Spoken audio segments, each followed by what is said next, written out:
Hello প্রিয়ন, আসসালামু আলাইকুম। সবাই কেমন আছেন? আলহামদুলিল্লাহ, সকলের দোয়ায় ভালো আছি। তো এই তো দেখতে পাচ্ছেন, মনে হয় অনেক জোরে বৃষ্টি নামবে। আকাশে বিদ্যুৎ চমকাইতেছে। এখন 12টা, 12:30 বাজে। তো আমি ভাত খেয়ে শুয়ে পড়ছি হঠাৎ করে। আমার অনেক ক্ষুধা লাগছে, তো আমি রুটি বানাইতেছি গাইস। এই তো সিম্পলভাবে রুটি বানাইতেছি। এই তো তো আমার হাজবেন্ড আসবে সকালে 6টার সময়। তো ভাবলাম যে কয়েকটা রুটি বেশি করে বানাই, তো ও আসলে খেতে পারবে, খেয়ে আবার ঘুমাবে।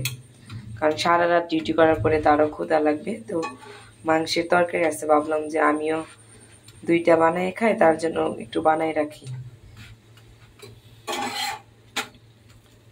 বাইরে মনে হয় অনেক বৃষ্টি আসবে। দেখছেন কিভাবে বিদ্যুৎ চমকাইতেছে।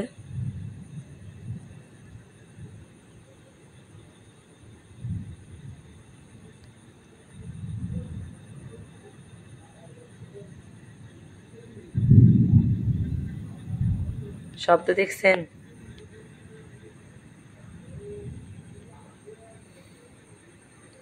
সবাই ভালো থাকবেন। আল্লাহ হাফেজ।